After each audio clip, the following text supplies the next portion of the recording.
You have some narrative in your mind that is so negative that when you look in the mirror, you see somebody worth trashing. You see what's wrong. You pick apart your appearance. And I want to reverse that, because here's the deal about self-confidence. Self-confidence begins with you. You realize the word self is in there, right? I can't give you confidence. I can give you a little boost. I can give you tools. I can encourage you. But confidence is forged in fire. It's something that's within you. And here's the thing I want you to realize about confidence. You are a confident person. That's why you miss feeling that way. You can only miss what you know. You've just been blocked from the feeling of it. And wherever you are right now in your life, I'm telling you, confidence is in there. You just got to figure out how to tap into it. If you're holding on to something that does not serve you, you are making a terrible error. It's going to cause all kinds of problems. You may blame other people or other things. You may blame the situation. It's you are the cause of the problem. The man that told me to pick up this book and read it, Ray Stanford, he had a saying. He used to say to me, Bob, you're the only problem you'll ever have, and you're the only solution. I think it might have taken me 5 years to understand it. But I do understand it. And you know something? I am the only problem I'll ever have, and I am the only solution. Don't hold on to anything that is not serving you. Reject it. You know the beautiful part about having an inductive reasoning factor? That's the part that chooses thoughts. You can accept or reject. The beautiful part of your mind, you can accept or reject anything that comes into your world. Accept or reject it. It's a choice. Don't hold on to anything that is not serving you. If we play the victim role, then we are using our personal power to be helpless. If we decide to accept responsibility, then we don't waste time blaming somebody or something out there. Some people feel guilty for creating illness or poverty or problems. They choose to interpret responsibility as guilt. And some members of the media like to refer to it as New Age guilt. These people often feel guilty because they believe that they have failed in some way. However, they usually accept everything as a guilt trip in one way or another, because it's another way to make themselves wrong. And that is not what I'm talking about. If we can use our problems and illnesses as opportunities to think about how we can change our lives, we have power. Here's something I want you to keep in mind. Life is a fight for territory. And once you stop fighting for what you want, what you don't want will automatically take over. In the past, if you look at it, people have perceived themselves as victims of everything around them, victims of circumstances. And then we go, I'm sorry, life did not give me those wonderful things that other people have. And the simple reality is, no, if you have an issue, it's not the outside. This is what we've always, universe, give me something. We now know that our issues are internal. It's our own subconscious beliefs that we've been programmed with of disempowerment. Like when a child is growing up and getting its programs, so think of what things parents say. Oh, you don't deserve this. Who do you think you are? I mean, the parents didn't mean that for your whole life. They were trying to, goad you, needle you to make a change, so they would say these things. 95% of our life comes from those programs. So if you have disempowering beliefs about who you think you are, because you got them from other people, that's how you know who you are. These disempowering beliefs play 95% of the day in an average person's life. So I say, my wishes and desires, I want success, I want great relationships, I want all these wonderful things, I want health. I go, that's conscious mind, because conscious mind's creative. But as science reveals, only 5% of the day are we operating from our own personal wishes and desires. 95% of the day we operate from the programs that we got in the first 7 years. And if those programs, which psychologists have told us 70% are negative and disempowering and self-sabotaging, I say, good, apply these 95% of the day in your life, and you realize why your life is a struggle. It's not a struggle because the universe is not providing. It's a struggle because your own consciousness is not accepting.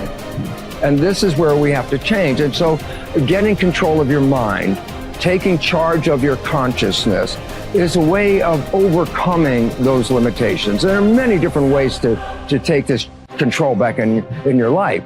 And one of them is the ability to, like in yoga, for example, to be the master of your mind and not let it run the monkey mind. Let it run. No, I want this. Don't let this other one go. And so overcoming the old self allows us to become somebody else. And there is that period of transition. Yeah. I call it the void, where there's just not a lot happening. And you just got to be able to keep going and continuously get to the end of your belief, where most people stop. I just had a fabulous conversation with someone this weekend.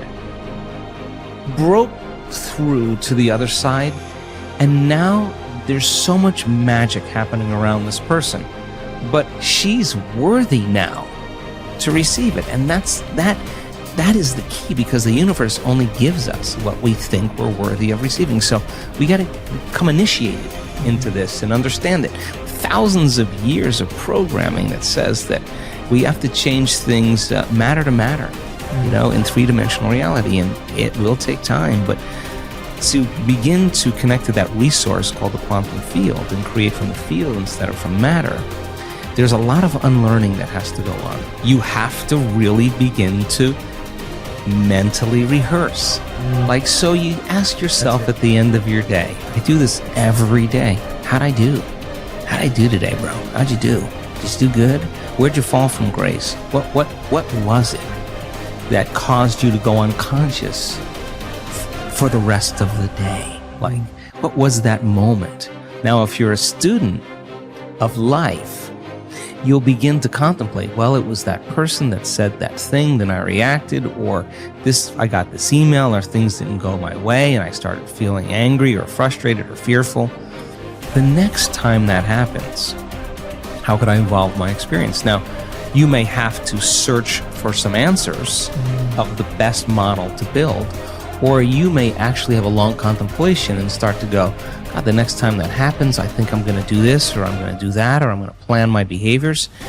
And the act of closing your eyes and rehearsing what you're going to do begins to install the neurological hardware in your brain to look like you already did it. Now the brain is no longer a record of the past. Now it's a map to the future. And if you keep installing that hardware, the hardware will become a software program, which means you'll just start acting like a happy person. Why? There's no magic there. You installed the circuitry. So that's more important than the news. Right. It's more important than answering any email or any text.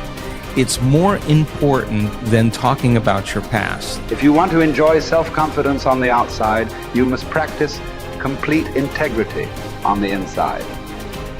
The foundation of self-confidence is for you to live your life consistent with your innermost values and principles, while thinking and acting in harmony with your highest aspirations. Men and women with the most